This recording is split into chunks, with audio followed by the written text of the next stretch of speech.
All right. Hello and welcome, everyone. So today we are going to be talking about Elden Ring. Now, initially, I was going to do a review of Elden Ring, but honestly, as you've probably heard already, this game is immaculate and you should play it. It's absolutely fantastic and it's really expanded the Souls-like genre out to a lot more people and everybody seems to be enjoying it and it's immensely popular. So instead of doing a review and just going into how much I love this game, we're instead going to be doing a guide on starting a new character, and whether you are starting for the very first time or if you are restarting and going for a different build in the game, I hope this is going to be very useful to you in terms of getting up to speed, especially for those of you that have been having trouble in the early game, whether that's with weapon upgrades or with having like appropriate healing or flasks that you need in order to survive encounters.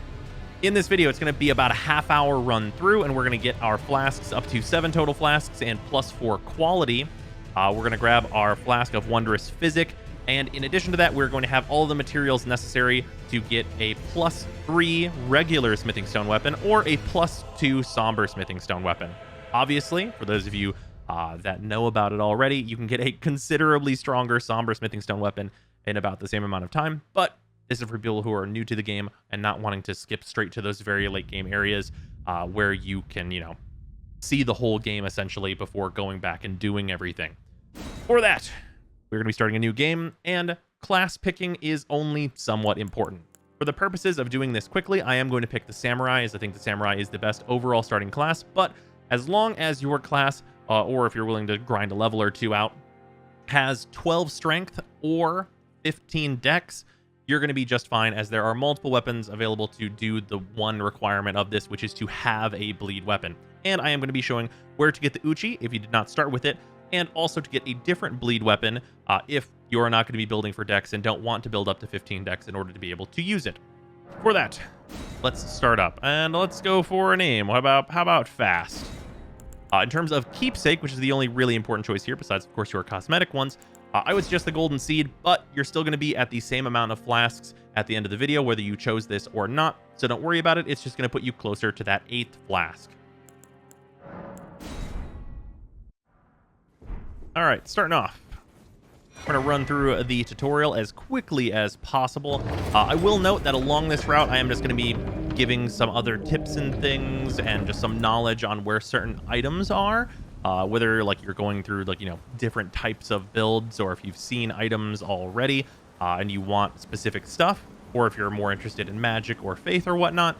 There are a bunch of things that we're going to see along this route that I will be pointing out.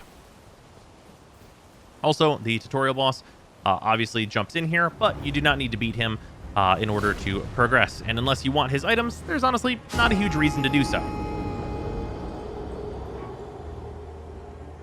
So we're just going to take a nice, easy jump.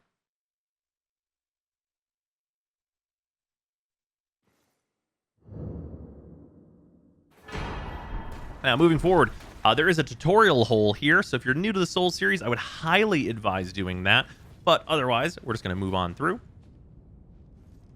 The tutorial hole is going to be great for explaining all of the basics, your move set, your run, your jump, your crouch, all of that good business. And I would suggest that you grab a number of the graces that are through these starting areas, and I'm going to note a bunch of the important graces as we run through here. And of course, as a new character, you can't just be running past all the graces unless you're never planning on coming back, but especially if you're new to the game, you're probably planning on exploring through a lot of the area that we're not going to see as we run through and get some significant early game upgrades.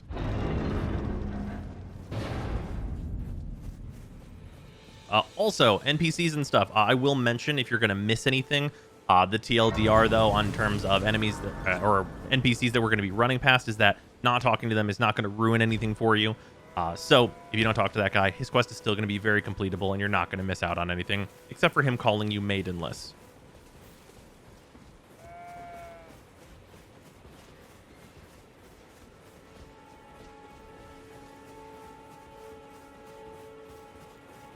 Now up here, we are going to grab our first of the 12 regular smithing stones that we need. We will be grabbing 3 from the overworld.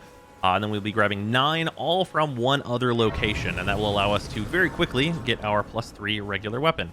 I will say, starting with the Uchi, or if you decide to go get the Uchi, The Uchi Katana is an incredibly good weapon that can honestly be used like just all the way, full on, through the whole game, kind of no matter what build you go through, because of the Ash of War system allowing you to change the way that the weapon scales, and also the different elements of the weapon and such. It's going to be a very versatile addition to your arsenal, so if you like using it, I would highly advise that you just keep doing so. It's not like you're going to be missing out on some other much more powerful version, unless you're in specific builds that are going to be specific to certain disciplines like Arcane or Int. And it can also be used alongside those for a relatively good tool to be used in a variety of situations. Now, if you want something besides the Uchi, there are 2 weapons available in this camp here. And this camp is important for a number of different reasons. Number 1, resting at this grace is going to get us our horse. Number 2, there are 2 weapons available from the big, I guess, cars that are back over here. These big black obelisk-looking things here. Those will have both a greatsword, in one the Lordsworn greatsword, and this one that's closer to us. And then on the other side of the camp, there is a mace that is a dex-based mace that also does have bleed on it, but has some higher requirements. Both of them are totally reasonable weapons to utilize. And before we go anywhere, we need to equip our steed. So I'm going to remove this from my up pouch and put on the Spectral Steed Whistle. In order to access your pouch, just hold Y, and then I will hit up, and that'll summon our horse. Now, real quick, before we head anywhere, we're going to head through here. Lordsworn Greatsword's right there, and then the mace is in the other one. You can click on the left stick in order to jump off your horse, and we're just going to head down here.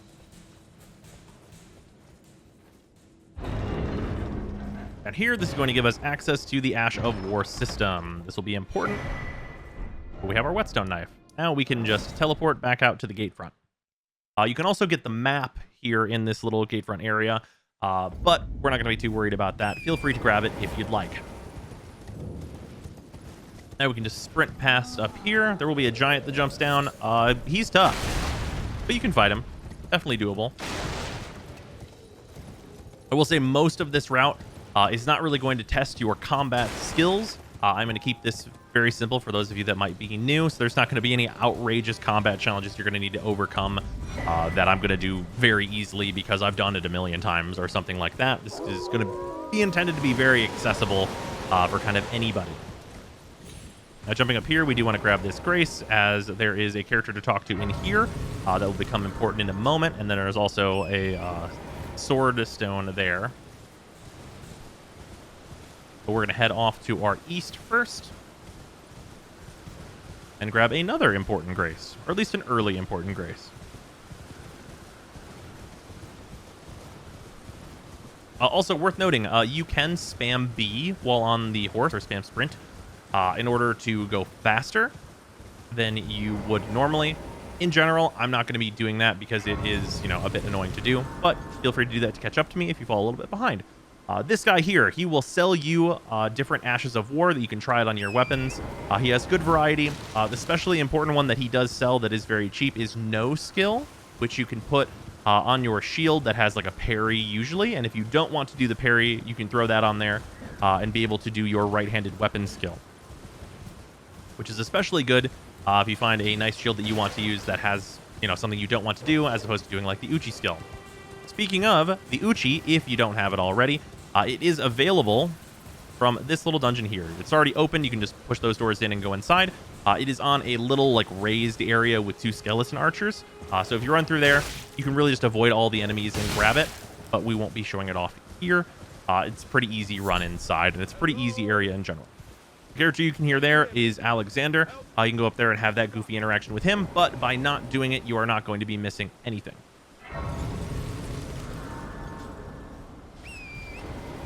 Up here we have ye old Pumpkinhead, who you'll become very familiar with over the course of the game, but you do not need to fight him to progress. And here we're going to grab the other 2 smithing stones that we're going to need, or the other 2 regular smithing stones we're going to need from the overworld. Yet another NPC will reveal themselves to us here. On the left we have D. You can introduce yourself to D, though be wary of the skeletons coming out of the graveyard behind us. talking to him and then going down and defeating the Mariner boss that is down in this water area here will progress his quest and give you access, or not give you access, but he'll tell you where one of the things that we're going to be doing in this video anyway is, and also it will not ruin his quest line or anything like that in order to, if you go through and do what we're going to be doing. Now, I am going to point out a thing that you can do, and it is like the entrance to kind of the next area here. If you just run past the Tibia Mariner, heading up this hill here, you will be able to enter into Caelid. And we are going to head into here. You do not need to go this way. There's not going to be any specific items or anything we're going to pick up here, and you could skip this for now if you don't want to go this way. But if you enter into this area, this will give you the flag, I guess I'll call it, for Melina to take you to the Roundtable Hold. So if you want to go to the area where you're going to be able to buy a bunch of different items and upgrade your weapons more than just to simply +3, just going up here and activating this grace is all you need to do in order to have her show up at your next rest. So grabbing this grace, that will activate that. Also from here, there are a number of very, very good items. To our south, there is a cave that has Moonveil in it, although you will need to defeat a boss in order to get that weapon. If you go through this and get the +3 Uchigatana, that weapon is more than capable of defeating that boss, I will say, and then you can go and grab Moonveil for yourself and then use the other materials we're getting in order to upgrade that Moonveil to +2, which is going to make it quite powerful as a start. And then to the north of that, there is a another one of like the big carts that has the greatsword in it, which is a very powerful strength weapon that uses the regular smithing stones. And of course, you will have the capability to +3 that weapon immediately after doing this. And also, you should be able to get the stats in order to at least two-hand it, so it does have a very high strength requirement. Now, jumping down here, we're using these airlifts to not take any damage on our falls. You're going to want to kill this scarab. This scarab is actually pretty important for making your life a lot easier, as it has the Ash of War for Sacred Blade. Sacred Blade will change your weapon that you are allowed to change the Ash of War to on that, which includes the Uchigatana, into a holy weapon, which will split your damage between regular damage and holy damage. Now, entering the third Church of Marika, we're going to grab a Sacred Tear. This is what's going to be used to make our flasks better, and we're also going to grab the Flask of Wondrous Physic. Now, to start, the Flask of Wondrous Physic is basically just another one of your regular flasks that can restore health, but it can be used in a variety of different ways, and is honestly one of like the deepest systems they've added to the Souls games with Elden Ring, and I could probably do an entire video talking about all of the different good ways you can use it. But not going into that, let's head south towards this tree. There'll be a few things of note on the way through here. The first and foremost of which is this building that you can see coming up on through the trees. This building has an elevator in it. This goes to what I would consider to be definitely a more difficult area, more of like a mid-game area.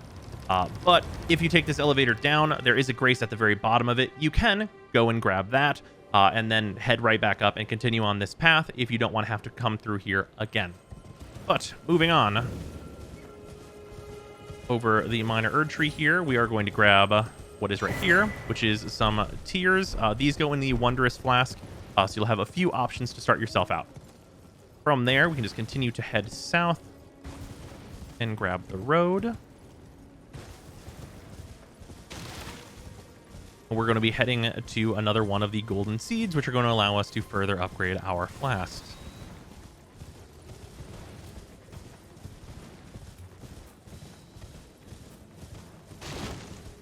All right, we're going to want to grab this grace. It definitely is very possible to die on like the run through to grab this golden seed, so I would definitely suggest grabbing the grace first, though you do not need to if you're confident.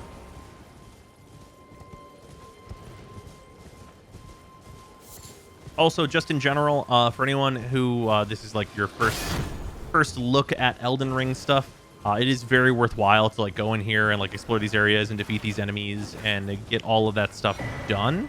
But we're just grabbing the most important things that we're going to need to get a bit stronger early on.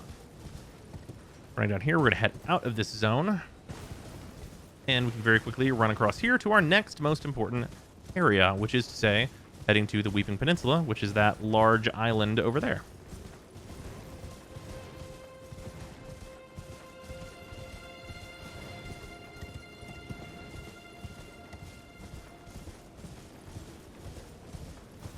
You can grab these. These will pay for your upgrades if you decide to grab them. The golden runes are basically just condensed souls for you to grab, and the golden rune 3 is the particularly good one here. And also, because these are just like solid souls, because we're carrying no souls, if you die to those wolves, it's not a big deal.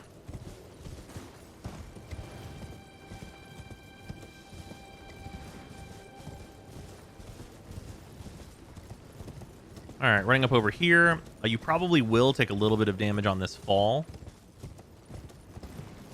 Oh, sorry, thinking of a different area. There's no fall here. I was just drinking to full health before you head over here, though, as it's definitely possible to die here at the entrance. As you can see. Running past this, the most important item on this bridge, I would say, is right here for the Stone Sword Key. Then we're just going to want to run over to this. We will be coming back to this grace, so definitely grab it.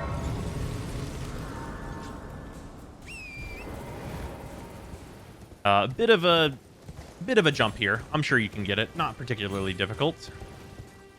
But just to quickly run around to some very important items that we're going to want to be grabbing.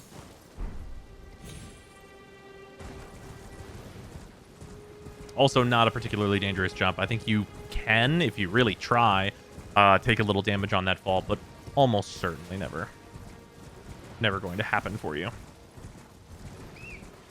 In fact, I would say I did a pretty sloppy job of it right there.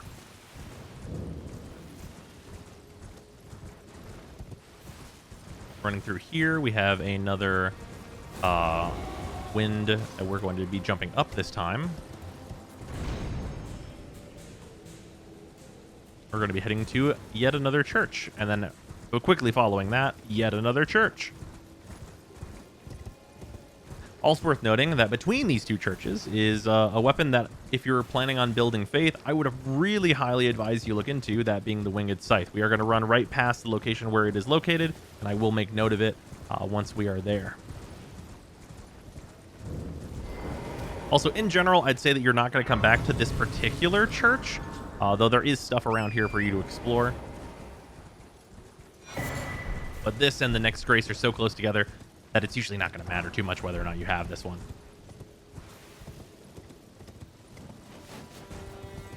Yeah, jump over here. You definitely can die on this, but pretty easy jump.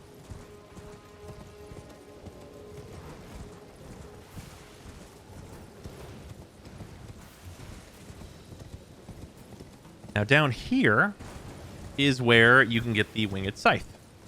This is a holy requirement scythe that requires 16 strength and dex and 24 faith, but it's very, very good, and it is a somber weapon. It's just down there. There are 2 enemies guarding it, but if you go through the rest of this and get the +3 Uchi, or honestly +3 of any of the like regular smithing stone weapons, it's not going to be too difficult to go down there and beat him down and grab that item.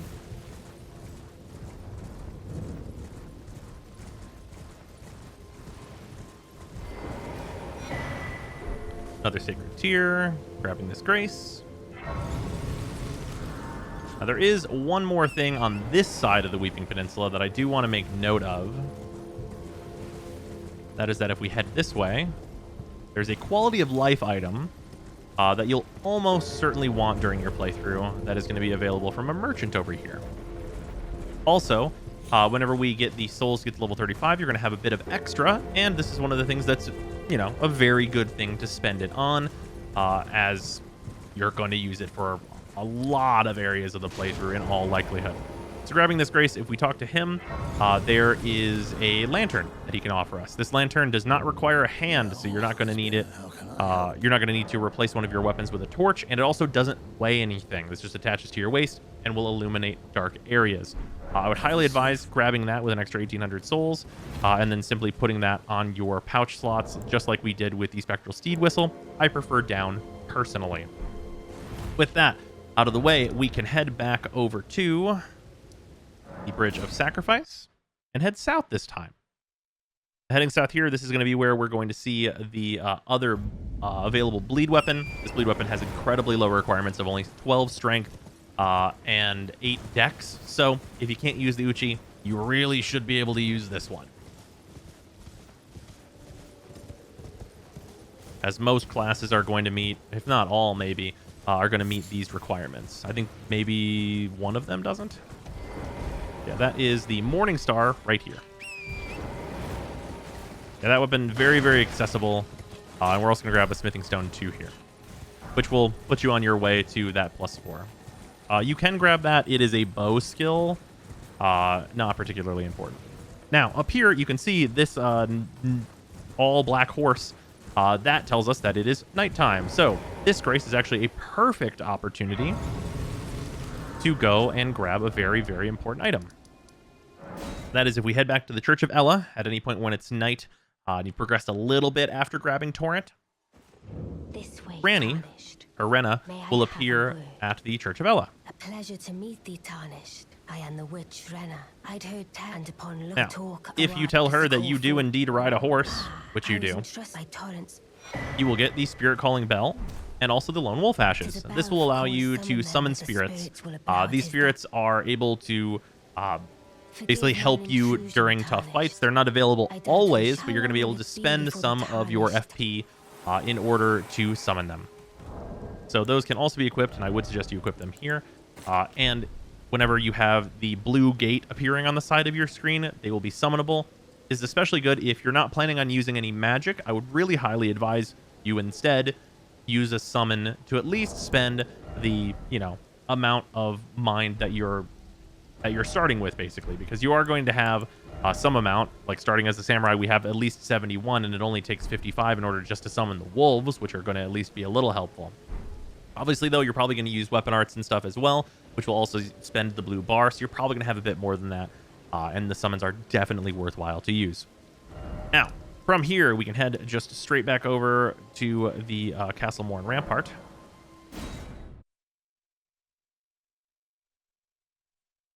And while you could sit down at this grace and wait until mornings to not have to worry about the Night Rider that's here, I will say he drops an incredibly powerful skill if you would like to fight him, but he's quite tough.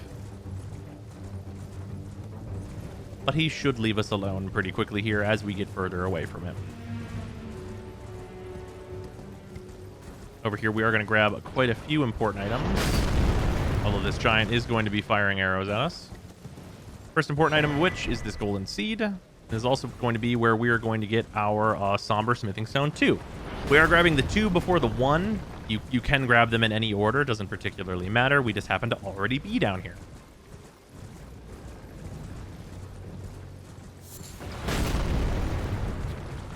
Because it makes it easier to show where this item is, I am going to kill him real quick. Even with the unupgraded Uchi, it's not particularly difficult to take him down. Knock him over, stab him in the old chest, and he'll be done and dusted. Oh, we got a bonus smithing stone 1, so we'll have some leftovers at the end here. That enemy doesn't respawn, so you don't need that for this. And he also doesn't always drop the smithing stone 1. But we'll have more than enough as it stands anyway. Usually I get great arrows from him doing this run. Grabbing that, this is one of the dungeons that are on the map. It is pretty big, and it's definitely worthwhile to do.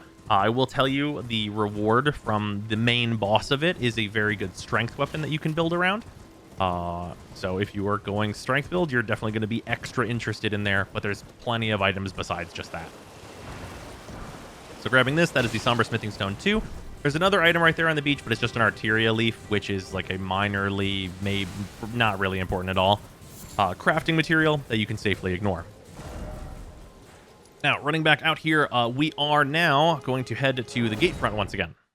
From the gate front, we are going to grab the Somber Smithing Stone 1 that we need.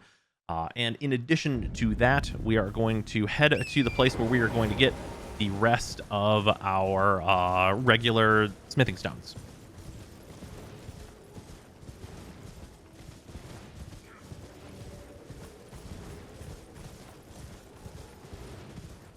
Running around here, there is this second grace, which we will stop and get.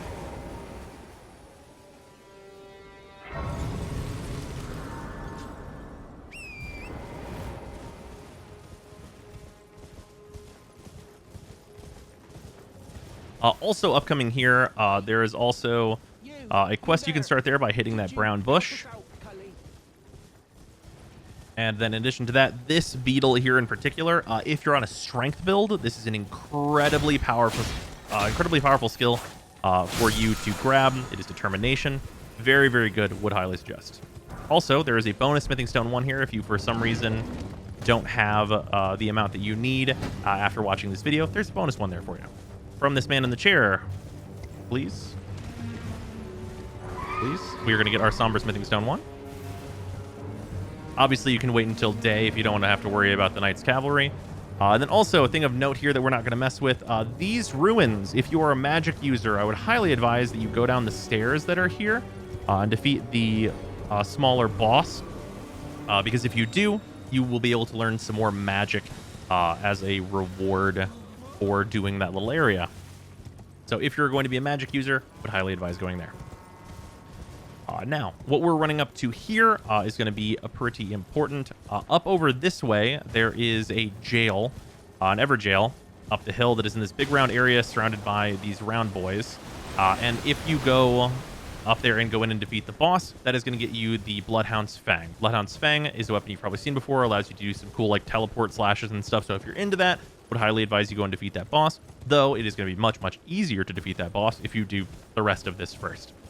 Now, next to this big arch, we do have a grace that I would highly advise grabbing, as if you decide to go and try that jail now, it is doable, but definitely not going to be easy. But for now, we are going to head north.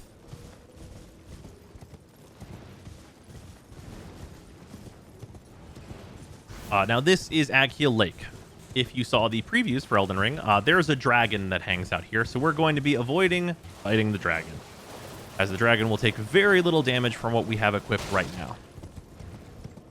So, once again, after you're done upgrading this Uchi or whatever weapon to +3, the dragon will become considerably easier.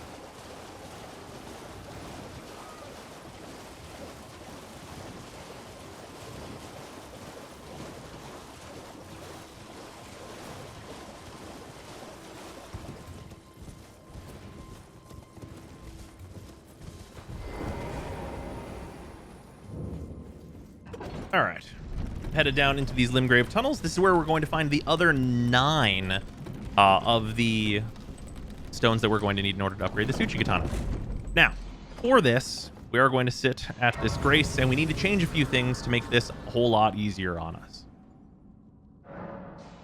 First and foremost, flasks. We're going to add some charges to our flasks using the golden seeds that we've found so far. We got 3 charges added there. We will get enough for 1 more charge. And then we can increase the amount replenished by the flasks by 3. We will get 1 more of that as well. So our flasks charge up quite a bit. In addition to that, Ashes of War, we're going to want to change our Uchi Katana to a Sacred Uchi Katana. This is going to change it off of its very, very good base Ash of War, but it's also going to change it into a holy weapon, which is good against the enemies that are in here. You can also use the Morning Star, which is a strike weapon, which is already good against these enemies, but I prefer the Uchi for the boss of this area. This boss is also a starter boss that you are, supposed to be able to fight at this point. So going through here, these enemies can drop more of these smithing stone 1s, but these gold formations in the walls are guaranteed smithing stone 1s. Also, you're going to want to be two-handing your weapon. If you don't know how to two-hand your weapon, if you hold Y and then hit R1, you're going to two-hand your right-hand weapon, and then L1 will allow you to switch to your left-handed two-handed weapon. Grab another smithing stone here. We're just going to want to get all of our guaranteeds. Holding R2 is going to very quickly dispatch these guys just with the base Uchi Katana. And then I would suggest killing this guy just in case he gives you an extra, as you might want that for other weapons. And here we have rats. I would suggest one-handing against them, as they are a pain, and your one-handed swipes are a lot faster.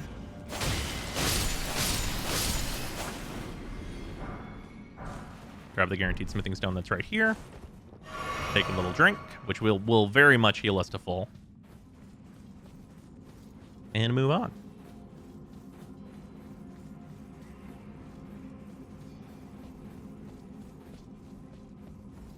Now headed down here, we are going to head all the way down, though don't get distracted by this behind us. We will be going that way in a moment.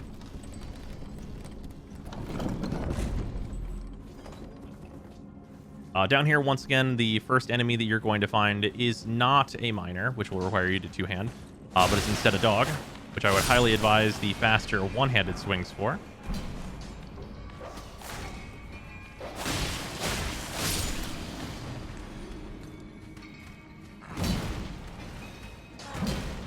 This miner easily dispatched with a backstab, just like all of them, honestly. Guaranteed smithing stone 1 there, and 1 more hiding back over here. And with that, we are almost done with this area and almost done collecting all of our smithing stone 1s. Also, with the amount of smithing stone 1s that you have right now, you should be able to +2 the Uchigatana. So if the boss of this area is for whatever reason giving you a hard time and you really want to defeat them, even though it is not necessary, you can upgrade this weapon to +2 and it will be considerably easier. The guaranteed 1 there.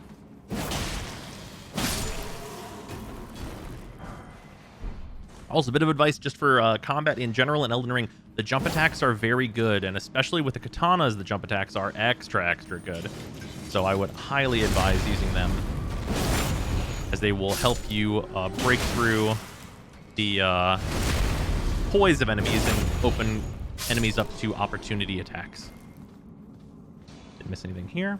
I have 1 more to grab. Well, 2 more to grab, including this one. We can head just down here.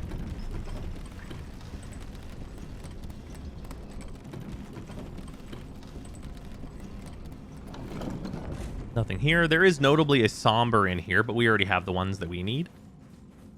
But it's on that elevator right down. That is the last smithing stone that we need from this area, but let's defeat the boss real quick.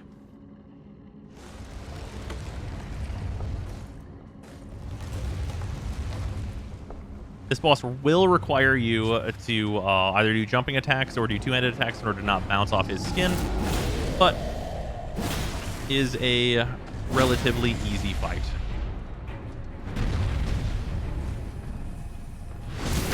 An opportunity attacks from knocking him down.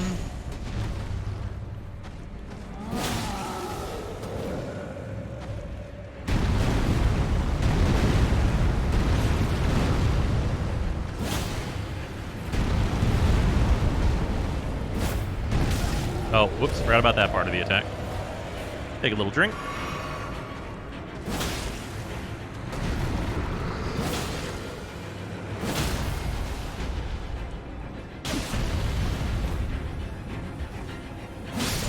And finish him off. This is mostly just a faster way to exit this dungeon.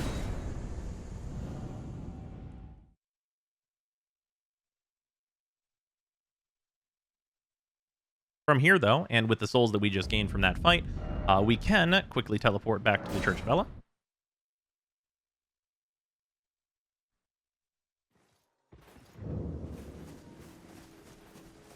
And with just this, we can upgrade that to +3.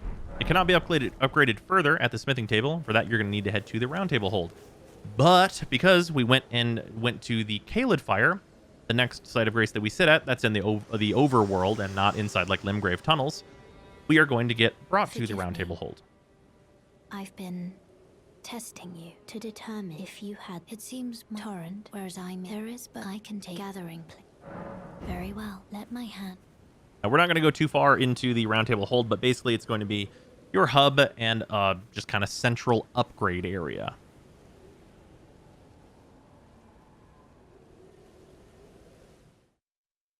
That you're going to be able to teleport to from anywhere you can teleport from. And it's just down over here on the far bottom left side of the map. Now, other important things to do real quick. We want to go up to the Stormhill Shack, and because we now have the capability in order to summon spirits, and the wolves aren't following us because they have not aggroed from this point when we spawn in, we can grab this other stone sword key, which is going to allow you to access that first zone, and also you can talk to her. Did you know? And through her dialogue, we are going to get not only an emote, but also an incredibly good early game summon, which is the Spirit Jellyfish. The Spirit Jellyfish is very hardy and a good tank if you're having trouble with any fights, and also just generally very good because it will also poison most of the bosses that you're going to fight. Now then, with that out of the way, this is the part where we're going to teleport. Now, if you had defeated the Mariner, and with this point with the +3 Uchi, that's going to be a simple task if you'd like to go do it. If you defeat that Mariner, D is going to tell you about the teleporter that we're about to take.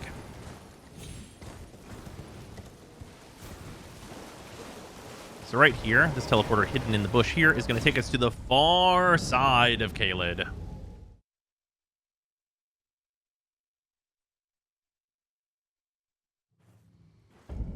This is Grail's Dragon Barrow. So first and foremost, we have the Bestial Sanctum. If you've collected any Death Root, if you'd already started playing, this is where you turn that stuff in. That will get you access to quite a few things that are good for Faith characters. Now, coming out here, this guy looks super scary, but he's just guarding the Sanctum, and he doesn't want any trouble with us, which is great news, because he's super tough. Warning, if you are in this area and you have not leveled up considerably, any enemy here, including these tiny little guys that don't look too threatening, will instantly kill you, so don't let them touch you. We're going to grab a golden seed here, though. Yes, these enemies are very dangerous. However, if you want a decent, super early game farm, and you're able to take them down pretty easily, which there's a few decent ways to do, as they're very weak to holy damage, they do give 1,000 souls apiece. But we're working on getting considerably more souls than that. Now, this is a dragon here, but I assure you, he's mostly harmless, as long as he doesn't catch you. And we can just run right past him.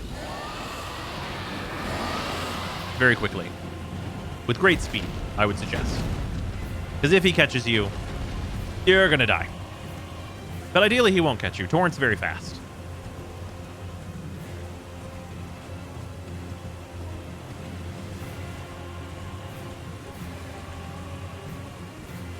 Yeah, there we go. We're fine.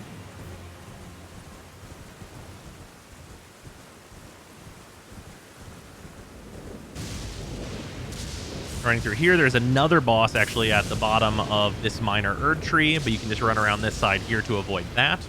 And we're going to head to the easiest early game souls that exist in the game.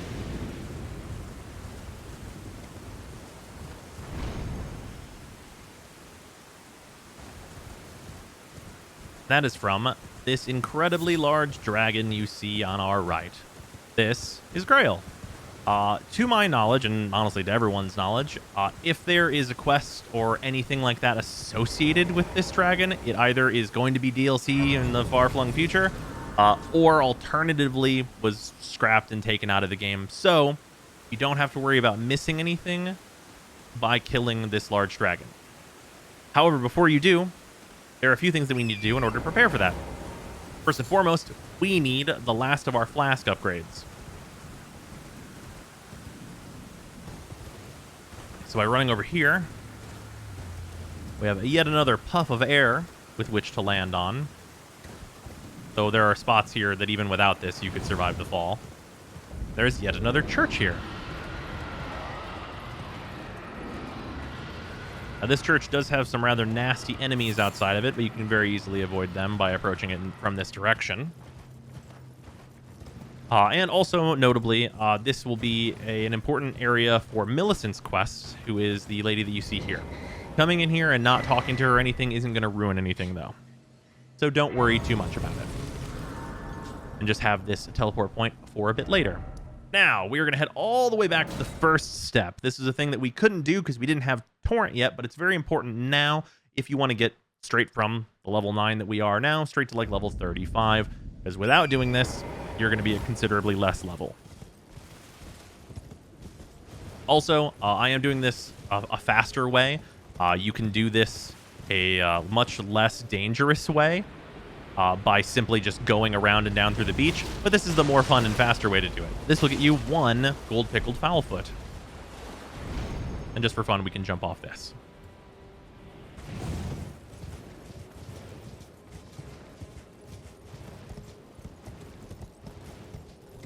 Then from here, we can run along this. There is a cave that I consider to be important as it does unlock one of the systems in the game by doing it.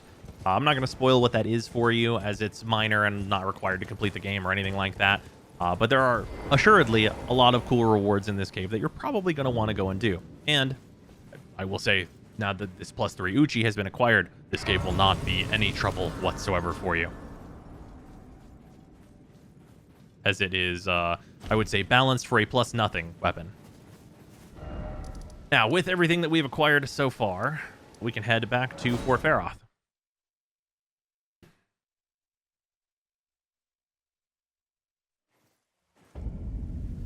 Take a seat real quick. With that, on our flasks, we can add one more charge. Oh no, did we already add all the charges that we needed?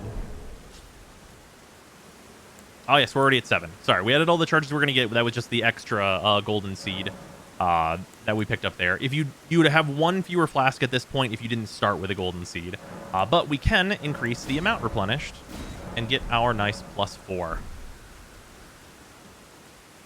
And from here, the important thing about this gold pickled fowlfoot is that this boosts rune acquisition for a time, and it boosts it rather significantly. So the way that we're going to kill this dragon, as you may have guessed from me saying you need a bleed weapon, is that we're going to stand here and we're going to hit it in its tail until it dies. Now this dragon has an exorbitant amount of health, but bleed procs do a set amount of percentage damage. So you're going to see my very, very low damage turn into huge pops of damage that are going to deal significant chunks of this dragon's health. And once you get this dragon down to like the last section of health, you're going to want to pop, there's that 13,000 pop, the first one.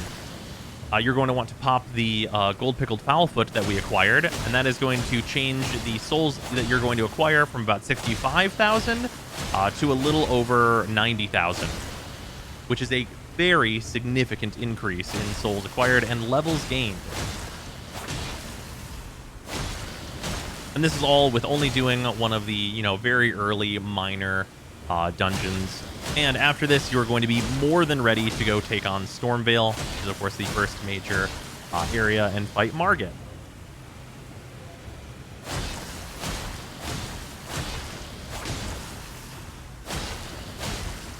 Also, with this being like kind of the last thing we're going to do, and then just like showing the levels that you can gain and such, hopefully you guys have enjoyed this video.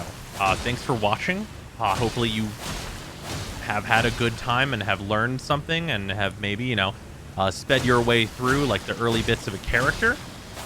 This was, just a thing that I decided I wanted to do because, hey, I like making guides. And this is a guide in some ways, and it's also just about talking about how much I like Elden Ring. This game's phenomenal, and you should all play it. But yeah, if you guys want to see deeper guides on like, where you go from here, like starting like a proper faith build and what weapons I would suggest and go for, how to get just right off the bat if you want to skip around and do a lot, how to get straight to a somber +9 weapon extremely, extremely early. We can show that stuff off. That also doesn't take very long. And, starting like an int build and so on and so forth. There's like a lot of places to go from this point.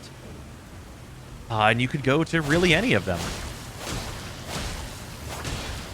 But yeah, I'm going to do a lot more different videos going forward. I'm going to cover a lot more different games. I know I've been saying that for a long time, but I've really just been trying to get over that feeling of, being a Warframe channel, in that I have been, a Warframe channel for a long time, and I still love Warframe, and that game's great, and I'm still going to continue to play it, and there's no chance of me quitting or stopping doing videos on it at this point. But I want to do other stuff, and that stuff's got to go somewhere, and the place that it's going to go is this channel. So those of you that have been enjoying the streams and everything and enjoyed like the full playthrough of this game that is available there, awesome. Thank you for joining me for that adventure. But for those of you on YouTube that don't normally see this type of content, expect to see some more in different games. Also, this is what I would consider the last chunk of health here, and that's when you're going to want to pop that foot. The buff from the gold foot lasts like 3 minutes, though. If you popped it sooner than this, please don't worry about it. Just hit R1 more.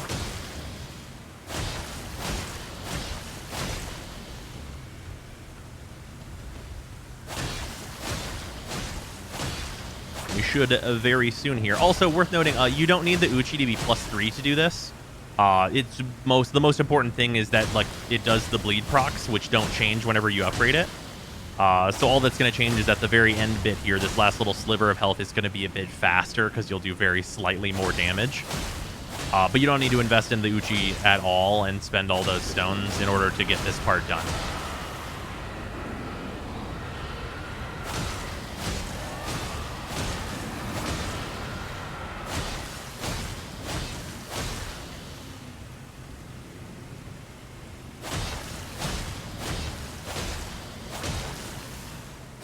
And should be about there.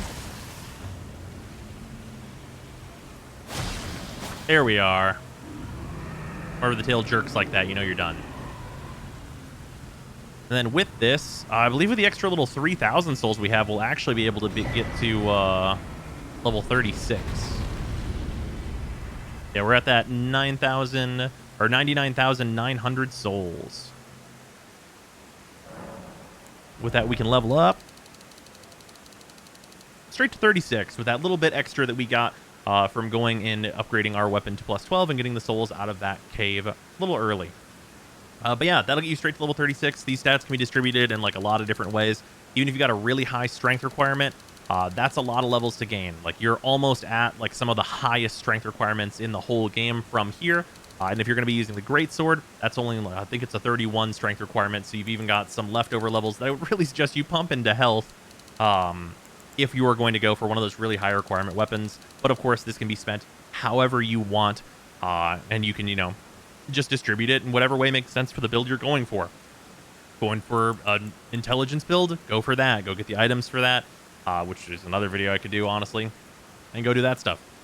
If you really liked the Uchi so far, and you really just want to be on Dex and don't care about magic and stuff, you can just like pump this to like 25 and like put the rest into HP and have, or let's say 24 to make the nice round 30 there and get way more HP and really be able to take advantage of how much your flasks are going to heal now at +4, and then just do a lot more damage with your dexterity. Plenty of different ways to go from here. A lot of freedom opens up, and you can really get into more of the build that you're looking for. And of course, the additional levels, if you look over on the defense power, you are going to get some just like baseline defense from that, so you're going to be quite a bit harder to kill just as a baseline. But with that, I hope you guys have enjoyed this video, and I will see you tomorrow.